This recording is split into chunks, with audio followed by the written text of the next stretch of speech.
Hello, welcome to Movie Musters. Power Book 2, Ghost, Season 4 Episode 1 Analysis. It's not easy for me to die. Are you prepared for the last run, guys? If you were unaware of this, and were happily living without it, I sincerely apologize. However, as the series comes to an end at the end of this season, this will be the final Power Book 2, Ghost premiere.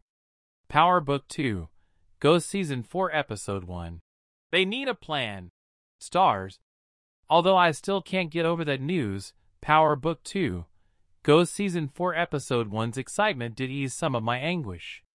We haven't seen Tariq and Brayden fleeing for their lives in a minute, so it was a wise choice to resume where we left off, due of the numerous loose threads that need mending. There was none more crucial than Tariq and Brayden's epiphany that it was just them and the world. Tariq has been in dreadful circumstances since he was a young child. He was largely responsible for most of them, albeit some were his own doing. Tariq has made a lot of trouble for himself over the years, despite the fact that he has continuously demonstrated his high level of intelligence and resourcefulness when called upon. It's difficult to defeat him, and he always managed to come out on top. That path out materialized in the person of Brayden, his best friend, sibling, and occasionally adversary, who has consistently stood with him throughout moments of conflict. Episode 10 of Tariq Works Power Book 2, Ghost, Season 3. We would have been seeing them open this season with a few people standing around a graveyard saying goodbye to Tariq, while many men played softly in the background if Brayden hadn't appeared at the end of Power Book 2, Ghost Season 3 Episode 10. Without Brayden, he was a goner, and throughout the entire hour, their emotions alternated between total dominance, confusion, despair, and annoyance. Tariq doesn't get stuck without a plan very often, but initially he was at a loss for what to do. The look of absolute amazement on Tariq's face when he discovered everyone set him up for failure was clear evidence that he isn't used to others playing him the way he plays others. It was kind of funny to watch him and Brayden argue as they prepared for a Rambo reimagining. Their options were zero, and Tariq at least had a point, whereas Brayden would not stop raving about how awful his proposal was. When you have no money, many people want you dead, and you cheat death an hour in advance? Is that really a bad idea? Power Book 2, Ghost Season 3 Episode 10, Stars/Miles Aronowitz, features a meeting between Tariq and Brayden. Being Tariq, he would never pass away by lying down. He had worked so hard during Ghost's last days to have his life planned out for him, exactly the way he wanted it. He was so near it, and giving it up wasn't an option, which is admirable, but holy crap, he literally took a couple clips and a prayer and went to that plane hangar. Related, suspenseful scenes that left us speechless. Capturing Anya in an attempt to persuade Noma to sit down felt like the storyline of a Mark Wahlberg movie from the 1990s that has a 20% Rotten Tomatoes score. But once more, when you have nowhere to go, are there any terrible ideas? Anya will undoubtedly play a role in the future, but her entrance here was awkward because she was completely unaware of the mayhem going on around her. I'm not sure how Tariq and Brayden managed to pull off the ambush, but they've risked fate numerous times. However, it was a famous scene in the history of the show. Although Tariq and Brayden were never in danger of dying in the first episode of the season, I like that they had no easy times. Over the course of the hour, they were put through their paces and forced to scrape, claw, and think their way out of a number of horrible circumstances. Sibling Meeting Power Book 2, Ghost Season 4 Episode 1 PG-0401 I Don't Die Easy Stars. Although Drew and Diana's pathetic scheme to abduct Becca was desperate, it was nevertheless far more intelligent than Cane's dash to the Westons, believing that Brayden would be naive enough to flee after everything had transpired. After attempting to have their mother assassinated, Drew and Diana were experiencing very opposite emotions. It was intriguing to observe Diana's rapid collapse following Monet's one act of kindness toward her. she was saved by that good thing, but nevertheless, Monet has repeatedly shown that she will go to any lengths for her children, even if it means enduring horrible things, and Diana's attempt to retract the decision to have her killed made Drew very lustful. Watching Drew and Diana battle it out throughout the season as they attempt to hide their wrongdoings will be interesting because Drew appears to be sticking with his decision on Monet. On the one hand, it's hard to hold him responsible. Gordo is gone. Poppy is deceased. And Monet gets to pretend as though the suffering she caused her children can be completely forgotten when she hasn't even told them what she did. Despite his numerous facets, Drew's dissatisfaction with Monet will always remain valid.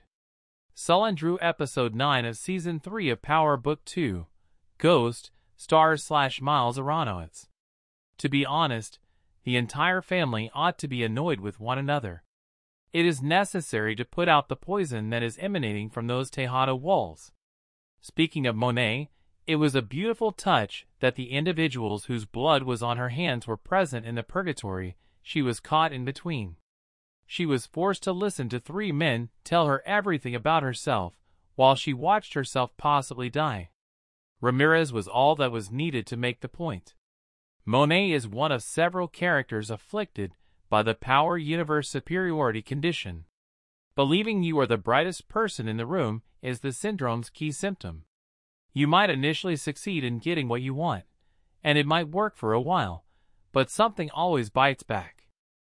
Drew and Diana started their scheme because they were tired of the hurt, lies, and dishonesty that came with being Tejadas with a mother who made bad things worse. Power Book 2, Ghost Season 3 Episode 9, Miles Aronowitz, features a surprise guest. Mecca, also known as our greatest adversary to date, was speaking the truth. But who was Mecca to criticize Monet? He wasn't very good lover to her. And throughout their brief reconciliation, he wasn't some kind of guiding light. He may be upset that she dumped him, but let's be honest about our part in this, sir. Lorenzo was more justified in his anger. Even if he wasn't a very good person, he most likely deserved more than the hand he was handed. There was no reason his children had to bury their father the way they did. Monet, I gave our family my all in whatever I did. Lorenzo, were you killing me for our family? Mecca, oh, and leaving Zeke behind was entirely done out of familial duty.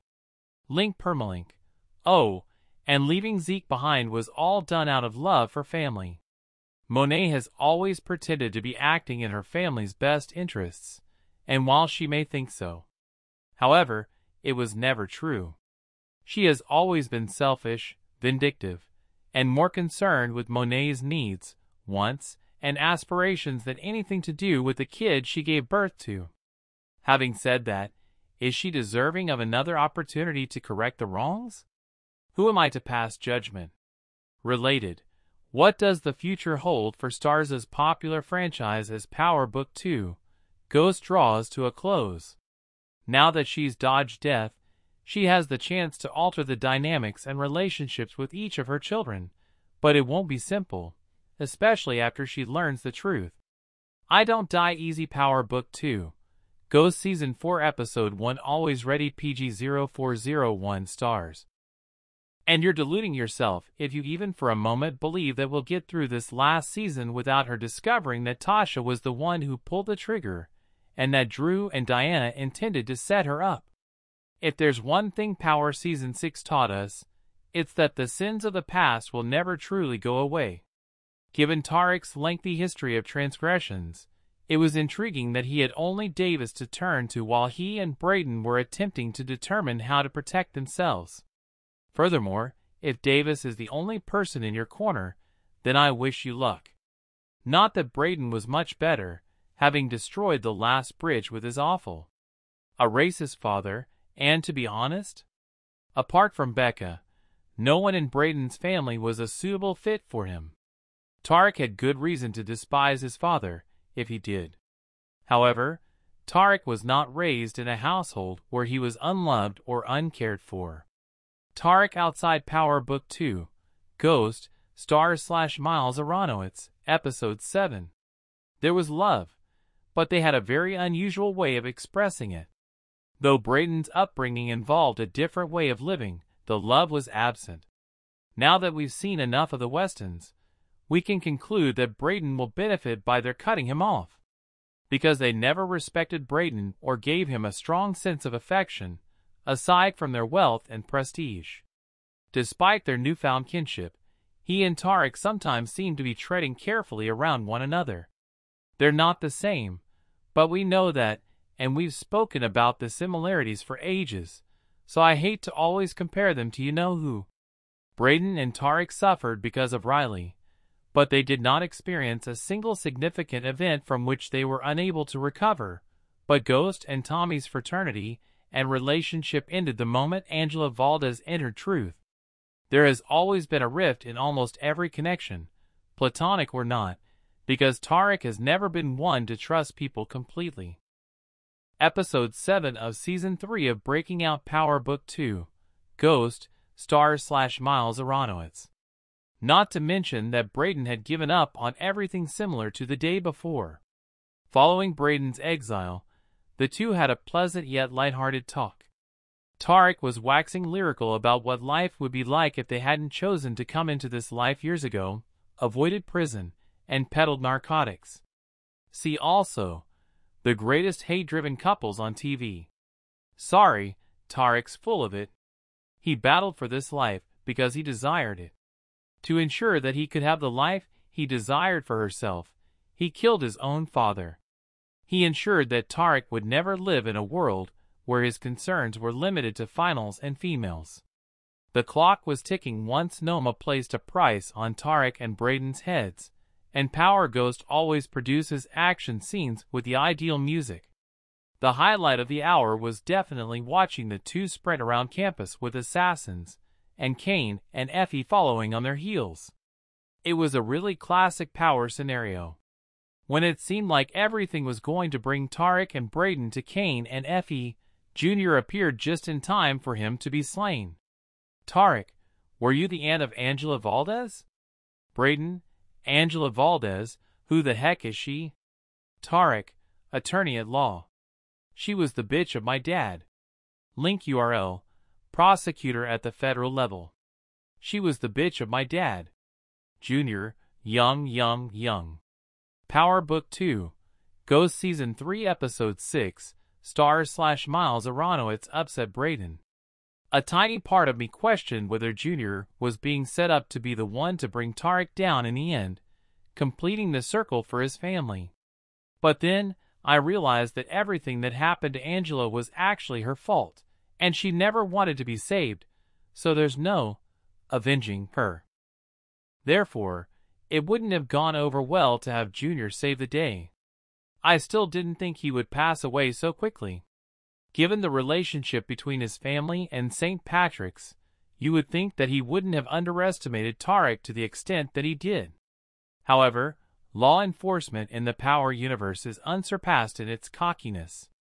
In that parking garage, everything fell into Tariq's lap exactly as he needed it, even though it was really only a means of buying him and Brayden some time. They should have more time to consider their options now that they are unable to move merchandise, as they won't have to worry about getting slaughtered every single second of the day. Now that nothing has changed but everything has at the same time, they find themselves in an odd situation. Courtesy of Stars, Noma and Obi work PG-0401 I Don't Die Easy Power Book 2, Ghost Season 4 Episode 1. Tariq bought them, so they're safe. But how do they generate income these days? Do they simply return to school and carry out what exactly? Even though Noma didn't murder them that evening, they know that she's still hunting them and that, the moment she has the chance, she'll take another shot to eliminate the threat they represent to her. Could this be the point at which Anya resurfaces? Tariq needs to figure out how to make Noma step down completely or divert her focus. He's now in New York City on borrowed time, so he'd better make the most of it by coming up with a plan. Furthermore, he is unaware of this Detective Carter, who appeared in confession with a frown and attractive eyes, promptly offering his assistance to a distraught Paz. Ready and Willing Tariq Power Book 2, Ghost Season 3 Episode 10. The block is still hot even if the bounty has been lifted. Everything additional you should know. Tariq was really disrespectful to Brayden before that, especially after everything Brayden had just done for him. But it was nice that he saved the day for Brayden and Becca. At the shooting range, did we miss Tariq and Brayden? Since they appeared much at ease as they prepared for their SWAT assignment. Covering his tracks. Power Book 2, Ghost, *Miles Aronowitz, Season 3 Episode 9. I'm sorry for Paz. She saw as Junior's ambition overcame him, and Angela threw away her life. When all is said and done, will her narrative end up being the saddest in Power history? Who is Denise now? Although I'm not an expert in Power history, I had a hard time recalling any instances in which Denise was killed in any of the shows. The bickering between Cane and Effie and their subsequent makeout was totally appropriate for them. But because Effie is erratic, Cane will go into difficulties if he falls in love with her. Tariq, beware? She continues to carry a torch for her former flame. Related, 13 characters who accepted the dark side and broke our hearts. There's potential in this new Drew. In the hospital, he urged Diana to suffocate her mother. Essentially abandoned her to hail an Uber on the street. He might be an issue if he maintains this level of enthusiasm throughout the season. Does anyone know her identity? We're back, baby. Given that this would be the final season, the premiere was quite good. In fact, I think it only gets better from here, so it really made me excited for what's to come. What do you think of the hour, and what you want to see this season?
Please let me know in the comments below.